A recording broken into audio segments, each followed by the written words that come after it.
Lily ব্লগে আপনাদের সবাইকে স্বাগত। ভারতবর্ষের বিভিন্ন প্রান্ত বাংলাদেশ থেকে যেসব বন্ধুরা আমার ভিডিওটি দেখছেন তাদের প্রীতি শুভেচ্ছা আশীর্বাদ মাথায় নিয়ে আরও একটি নতুন পর্ব শুরু করতে চলেছি। দিদি এসেছিল আমাদের বাড়ি, কিন্তু অসুস্থ, হসপিটালে গেছিল। তা বিপ্লবের এখানে আছে। এবার আমি সেই আমার দিদিকে দেখতে যাচ্ছি। বৌমাও এসছে, তাদের দেখতে যাচ্ছি। একটু এই খাবার দাবার নিয়ে আমি তাদের বাড়িতে দেখতে যাচ্ছি। আমার ননদের বাড়ি যাচ্ছি। এই রাস্তা পিচ ঢালাই, এদিকে একটা রাস্তা গেছে।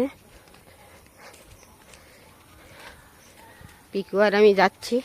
পিকু বলে আমিও যাব পিসিকে দেখতে।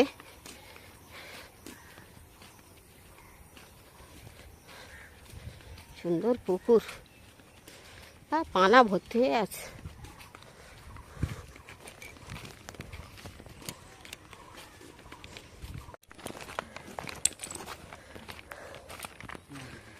এই যে আমার ছোট ননদ বসে আছে, দিদি। পিকু আগে চলেছে। দিদিদের বিপ্লবদের বাড়ি চলে এসেছি।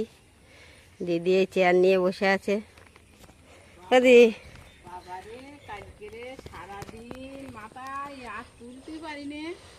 কেন প্রেসারে চাপ দিয়েছে? না না, ওই গাড়ি ভাড়া করে নিয়ে গেছে না, আর ওই গাড়ির দোলা লাস্টে বমি টমি করে আজকে সারা বেলা শুয়ে শুয়ে শুয়ে শুয়ে এই এখন একটু উঠেছি। বৌমা এখন জিজ্ঞেস করছিল মা ঘুমাইলে?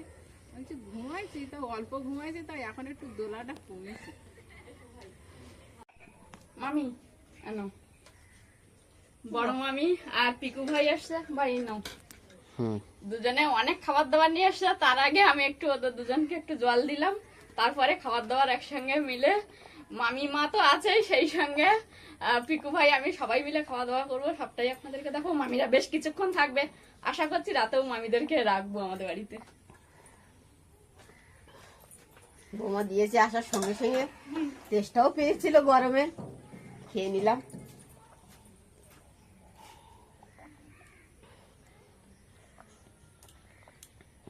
নিয়ে গেছিলে ডাক্তারের কাছে, তা কি সংবাদ? আমি তো বাপের বাড়ি গেছিলাম, এর মধ্যে আমার আর সংবাদ নেওয়া হয়ে ওঠেনি।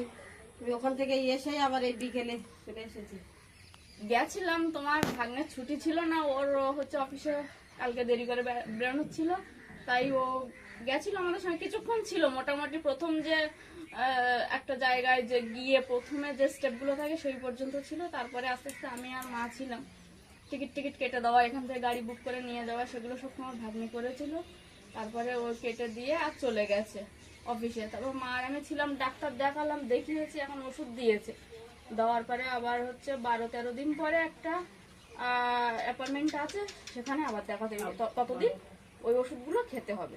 তো কালকের একেবারে ওখান থেকে ওষুধপালা নিয়ে আসছি, মা খাওয়া শুরু করে দিয়েছে ওষুধ। খাওয়া চলছে, বাড়ি যেতাম, আমার মাথায় এত ঘুরতেছে, ওইসব গাড়ি আমার চড়ার উপায় নেই। আমিও এরকম গাড়ি টাড়ি চড়তে পারি না বেশি। আমার কোনো বেশি কষ্ট নেই, কিন্তু আমার গা হাত তো খুব ব্যথা হয়েছিল। আমি নড়তে পারছিলাম না। এসে অনিমেষের কাছে ফোন করছিলাম, অনিমেষ ফ্যান হাতে ফ্যান লাগিয়ে, হ্যাঁ আজকে লাগিয়েছে। আচ্ছা, তুই যে আমার বললি বৌদি আর তুমি 15 দিন ওখানে থাকো, তুই প্রথম দিনই তো হাতে ফ্যান পেলি, যে কি করে ঝড়ে তো আমি জানি। আমি আজকে সকালবেলা মাকে দিয়ে এসেছিলাম, ভাই কি রান্না বান্না পারে না? তা বলছে হ্যাঁ, সেদ্ধ ভাতের বাইরে কিছু পারে না। মাঝে মাঝে একটু আবার ওইরকম করতে করতে শিখে যাবে। না, ও বাড়ি রান্না বান্না করে, যদিও ওই সেদ্ধ ভাতটা করে। আর বলে আমি রান্না করেছি। আজকে ফোন করে শুনলাম, তো বললো 3 রকম রান্না হয়েছে। উচ্ছে আলু ভাজা করেছে, শুক্তো করেছে, আবার কাঁকরোল আলু ভাজা করেছে, আর মাগুর মাছ আলু ঝাল করেছে। আমাদের বিপ্লব তো আবার সেদিক দিয়ে ভালো, রান্না বান্নায় পটু খুব। আর বিপ্লব এখন একা থাকে এখানে। কেন ওর বৌদির বলে তো আমরা সব শেপের রান্না আমি রান্না করি। মাঝে মাঝে জিজ্ঞাসা, যদি মার কাছে কিছু জিজ্ঞেস করি, তা ও আমার ফাজিল করে বলে, কেন তোমার স্বামীর কাছ থেকে কিছু শিখে আসতে পারো না? তুমি কিভাবে রান্না করতে? বিপ্লব বেশ রান্না বান্নার দিকে। বৌমা দিদির জন্য লিচু ড্রিঙ্ক, আর ছেলে বলে কি একটা খাবে, কি নাম? ও স্ট্রিং খাচ্ছে।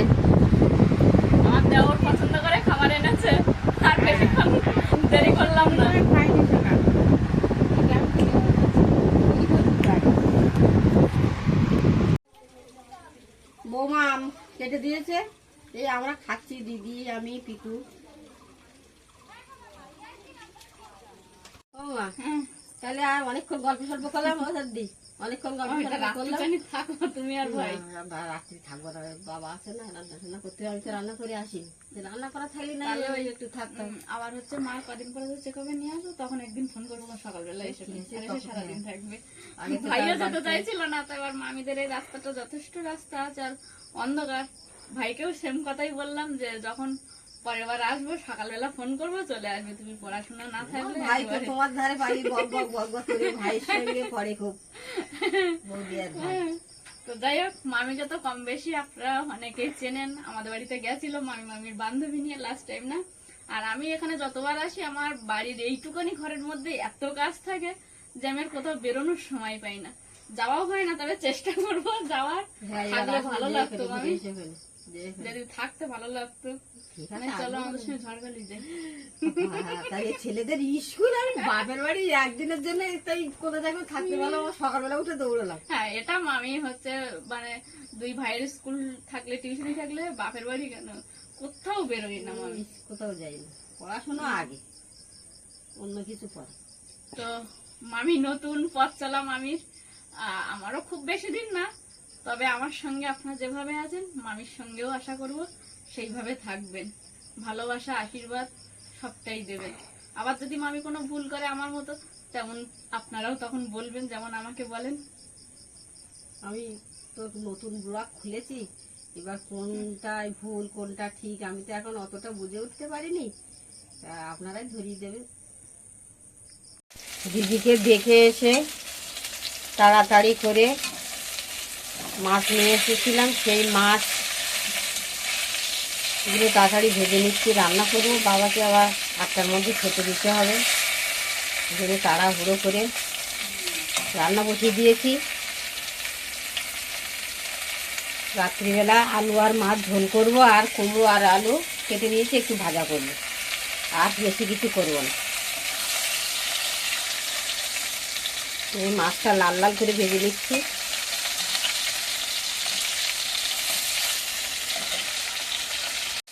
মাছটা লাল লাল করে ভেজে নিয়েছি, এইবার তুলে নেব।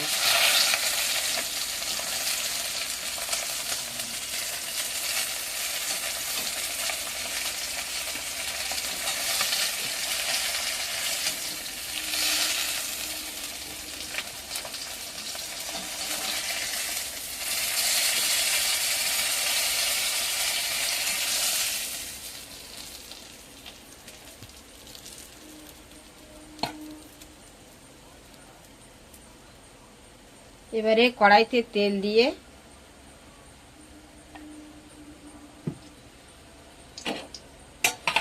একটু পেঁয়াজ কুচি, কাঁচা লঙ্কা,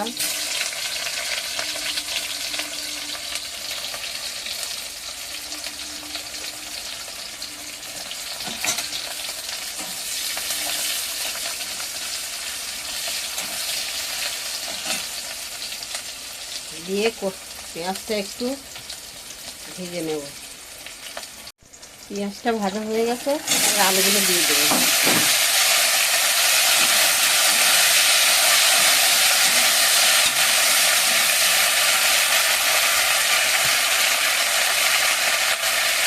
হলুদের গুঁড়ো দেবো,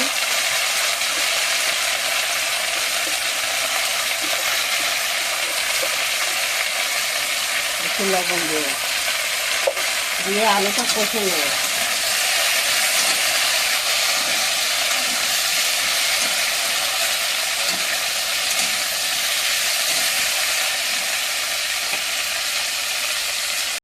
আলুটা কষানো হয়ে গেছে, এবার জল দিয়ে দেবো।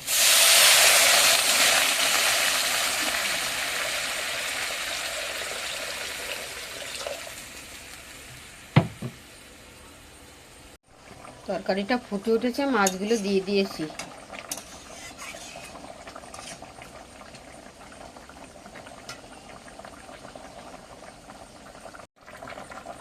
মাছের ঝোলটা হয়ে এসেছে, এবারে একটু জিরের গুঁড়ো,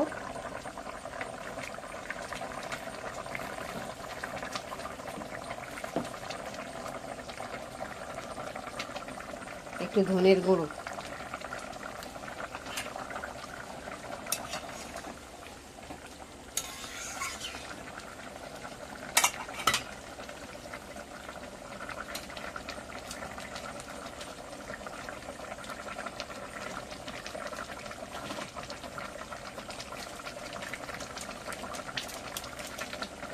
একটু গরম মশলার গুঁড়ো দিয়ে নামিয়ে নেব।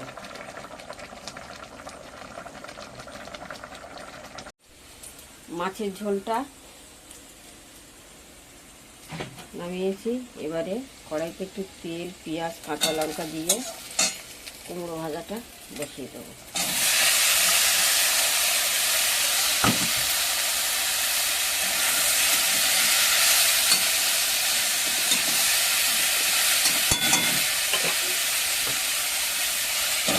মতো একটু ঢেকে দেবো সেদ্ধ হওয়ার জন্য।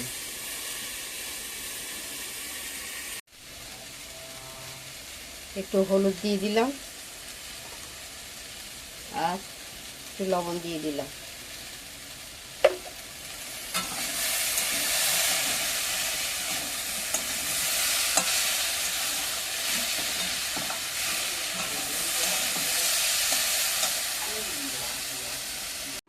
এই যে আমার এক ভাগ্নি এসেছে, আপনারা হয়তো চিনবেন, আমার আর এক ননদ শোভা সর্দির মেয়ে। আর এই ছেলেটা আমাদের বাড়ির সামনে ওখানে পড়াশুনো করে, রাত্রে নিতে এসেছে।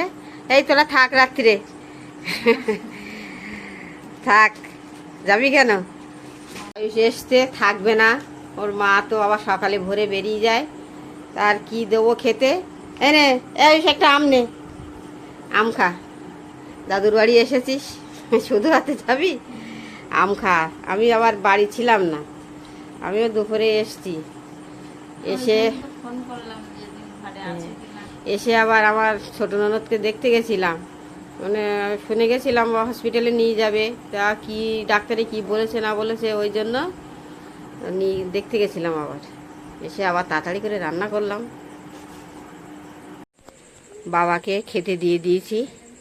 দিদিদের বাড়ির থেকে ফিরতে আমার একটু রাত হয়ে গিয়েছিল, তাড়াহুড়ো করে এসে রান্না করে নিয়েছি, নিয়ে বাবাকে খেতে দিয়ে দিয়েছি। ও বা, তরকারি ভালো হয়েছে? খাও। সবজি নিয়ে আসলাম।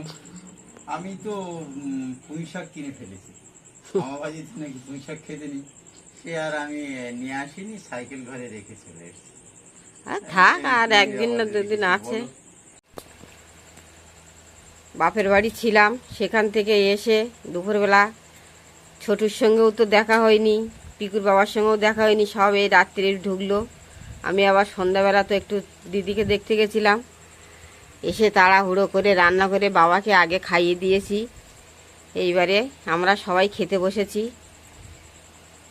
ছোটু, মাছ ভাজা কেমন টেস্ট হয়েছে?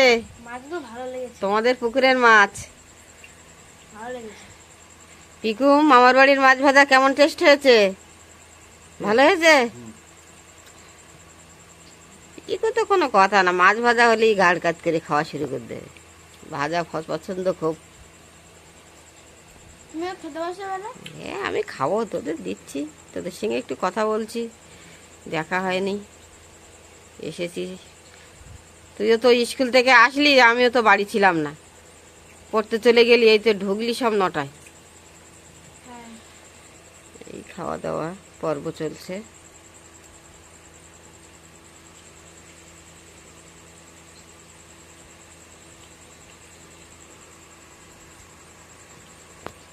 রাত্রিবেলায় মাছের ঝোল করেছি, এই যে, আর একটু কুমড়ো আলু ভাজা আর একটু মাছ ভাজা করেছিলাম, সবাই তাই দিয়ে খেয়ে নিচ্ছে।